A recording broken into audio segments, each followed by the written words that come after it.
welcome back. We're halfway. Can you believe that? This is midweek, Wednesday. We've learned so far the G major chord, the E minor chord, and today we'll learn the C major chord. And honestly, with these three chords, you can play some songs. But we're not gonna worry about songs for now. I just want you guys to take the time, again, to tune your guitar. You do it every single day. You wanna make sure that when you play those chords, they sound melodious and pleasant, okay? So take the time to watch the video, tune your guitar, and once you've done that, open the link to start the video lesson for the C major chord. Once you do that, once again, I'll be in the chat room ready to assist you with any questions you may have as you go through the video lesson. And I'll also be available for online lessons in the afternoon to kind of help you to put into practice what you've learned. So have fun, and I hope you enjoyed today, midweek. Let's make it a fun one, and I'll see you when you finish the lesson.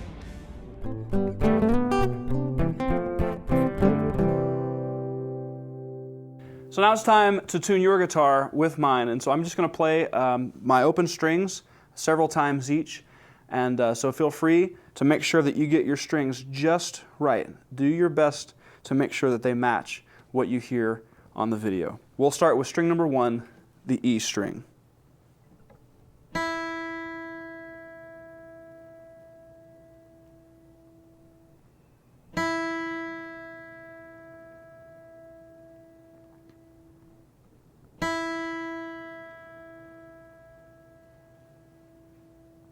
And one last time.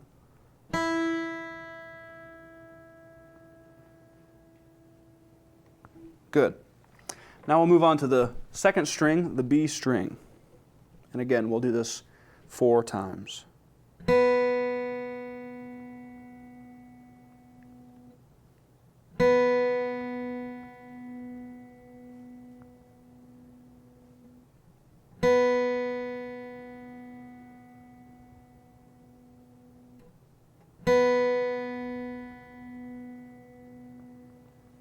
Good. Hope you got it. Next to the third string, the G.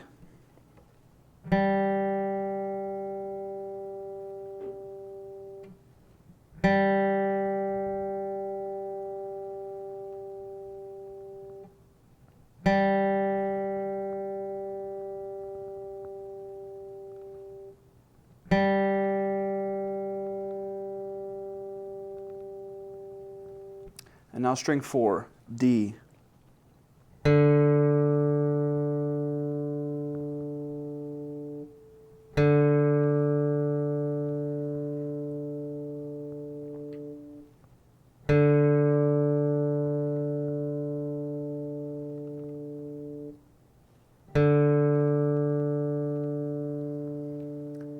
On to string 5, this is A.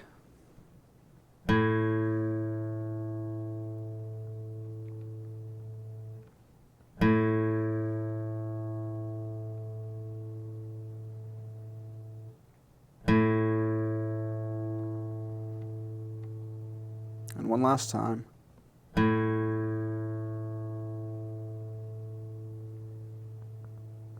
And finally, the 6th string, your low E. Here we go.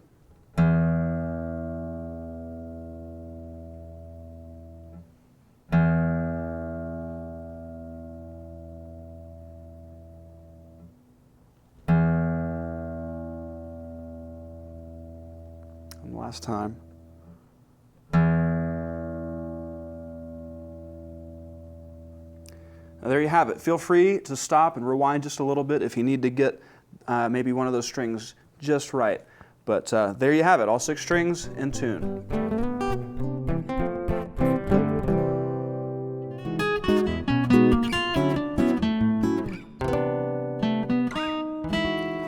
All right, everyone, we're going to get to work on our C major chord. Marty's going to be showing us how to play it. But before we do that, let's go ahead and just do a quick warm-up like always, get our hands moving.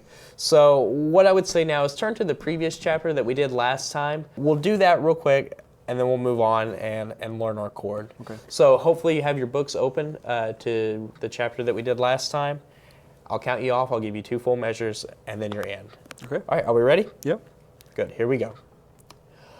1, 2, 3, 4, 1, 2, ready, go.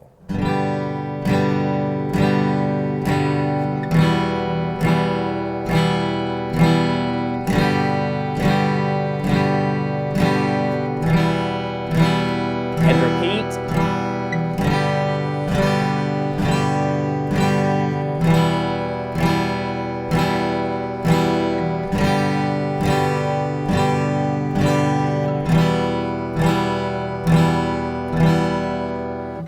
Okay, very good. That should be pretty easy for you by now. I mean, you've had all this time to work on it. The idea is that by this point you've worked on it enough that it's pretty simple and you're ready to go on and learn something new, which we're going to do right now. All right. So, Marty, can you go ahead now and just walk us through the C major chord, let us know what we're going to be doing with it and how to play it? Sure, absolutely. Great. Look in that book of yours at home to figure 15, and you're going to see the diagram for the C major chord. It's real simple. You're going to use your first, second, and third fingers. Your first finger is going to be on the first fret of the second string, which is that B string. So the first fret with your first finger. Okay. Yeah.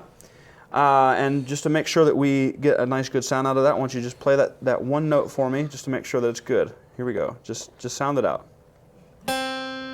Good. Sounds great. Now, the next string. Well, first of all, I should say that your first string is going to be open. You'll see that there's that open 0 there on the diagram behind the nut. Okay. Okay, so that's simple. And then your first finger on the B string, the first fret, which we've already done. And then the G string there, the third string, is going to be open as well. Oh, okay. So again, another real simple. Perfect. Now you're going to take your second finger and you're going to put it in the second fret of the D string, or the fourth string. So put that on there nice and firm. And make sure you got that thumb behind your neck there. You're squeezing. You're squashing the bug, like Jimmy calls it. Yeah? If I try and do it with my thumb up here, then my hand just kind of lays kind of flat. flattens out. So make sure that you're coming on those strings real nice and firm. Okay. Okay. Great. And then your last finger is going to be your third finger, your ring finger, on the third fret of the fifth string, or the A string. Okay. So that's a bit of a stretch. There's a little bit of a stretch, but the idea is that your fingers are going to kind of make this diagonal line down the neck. If you're looking at it, if you're holding a guitar, you can kind of see that it's making this diagonal line down the neck of the guitar. So that's the whole chord. And then, of course, you have this this last sixth string here is the low E. You're not actually going to be playing that. That's it's not going to be sounded, basically. And there's probably a little trick that we can talk about in just a second. But to make sure that we have this, let's do this string by string, strings 1 through 5, to make sure we get all of these sounding right, okay? Sounds good. So your fingers are in place. Let's hear these notes, Jimmy. Just sound them out nice and slow. Okay. And you guys at home, sound them out as well, okay? Here's the first string, E. Okay. Okay? That one's simple. You're not pressing anything down on that string. Let's go to the next one, the B string. Very nice. Good and crisp and clear. Very nice, Jimmy. And then the next string, the G string, is open. Good. And then with your second finger on the second fret of the D string, you're going to have an E right here. Okay. Okay, that's the note you're playing.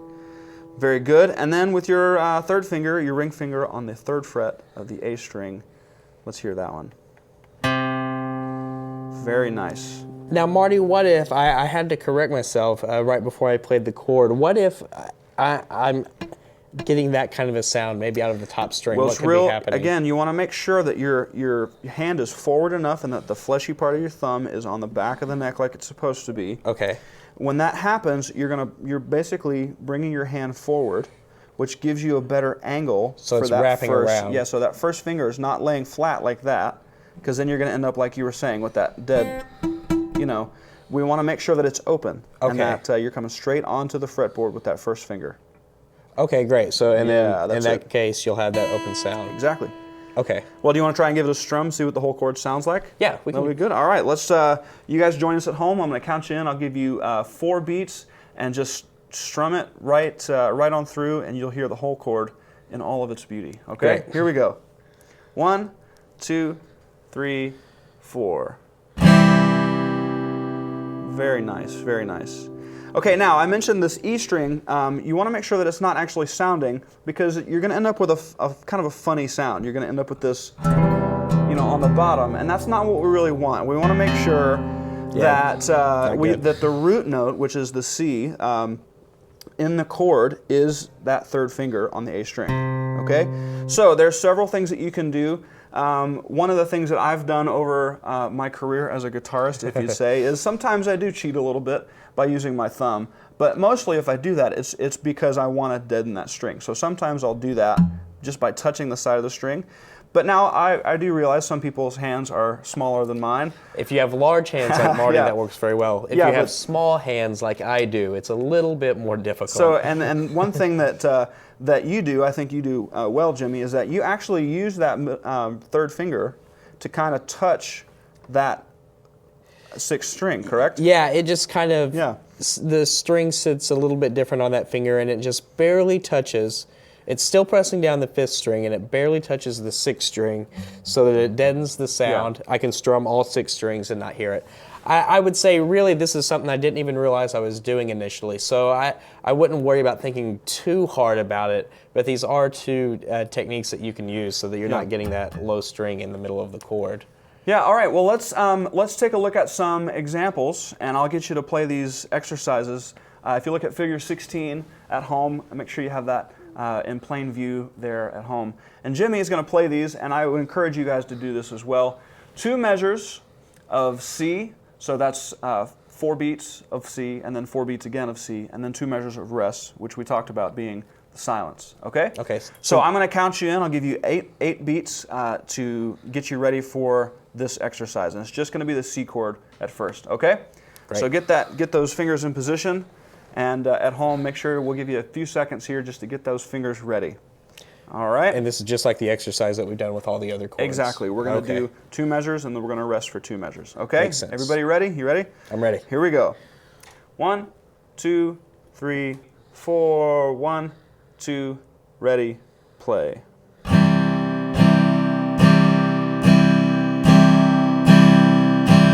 Okay, rest. 2, 3, 4, 1, 2, ready, play.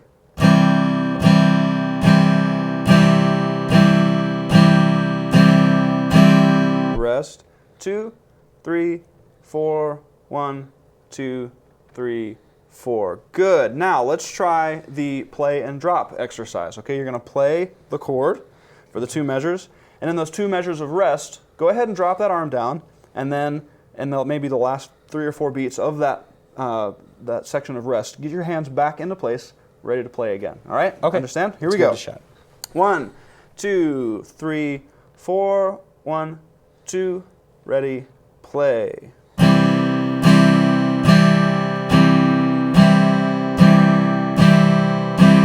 Rest. 2, 3, 4. 1, 2, ready, play.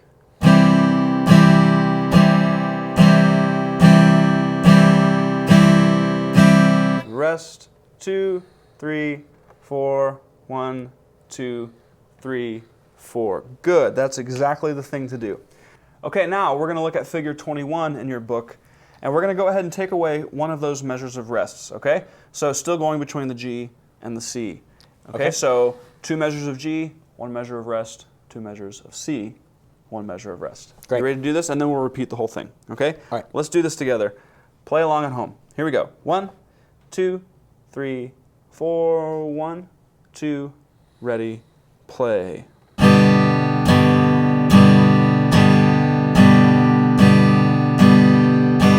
And rest. 2, ready, play.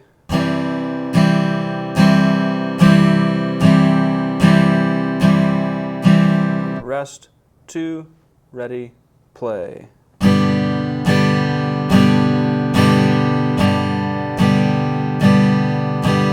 Rest. 2, ready, play.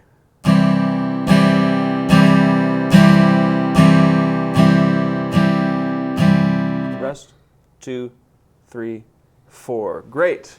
Okay, so now we're just going to get rid of the rests altogether. Okay, so no break between the chords. We're going to go straight from the G major for 2 bars to the C major for 2 bars. Let's do it. Let's do it. Here we go. Play along. 1, 2, 3, 4. 1, 2, ready, play.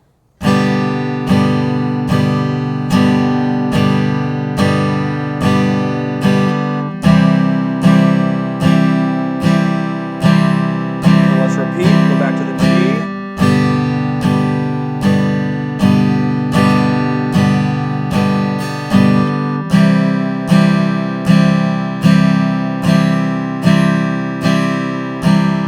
Perfect. So that's how it works. Go between those two chords.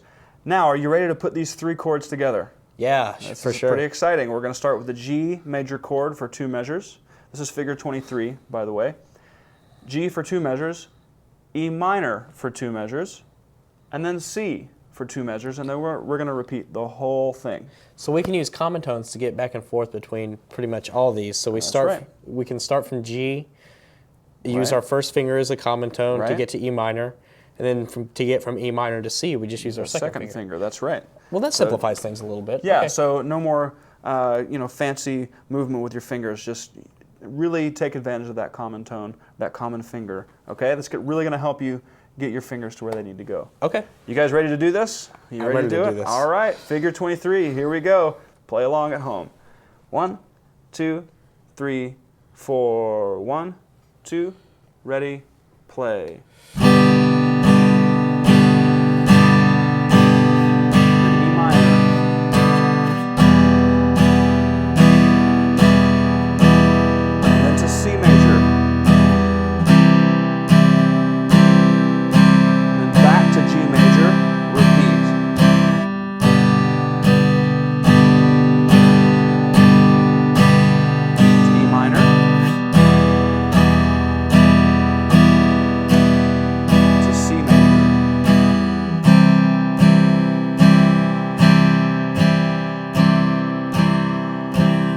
There you go. Well, that's it, Jimmy. Those are the 3 chords we've learned so far, the G major, the E minor, and now the C. And you've learned all 3 of these very well. You can change between them, and I hope you can as well at home. Don't forget that if you need to pause these and really work on getting those fingers in the right place, please do. It's really important to be able to get those fingers where they need to go in order for us to keep progressing forward. So yeah, absolutely. And you've got the CD to practice with. That's right. Along in just your own time whenever you're not watching the DVD. So utilize that. It's a great resource. We've got one more chord to learn, and then a little bit of a strum pattern to learn, and then we're into learning our first song. So we're really close. It's really exciting. So awesome. That's very cool. Yeah, I would take this, practice on it, use your CD, and then come back next time ready for more. That's great. All right, thank you, everybody.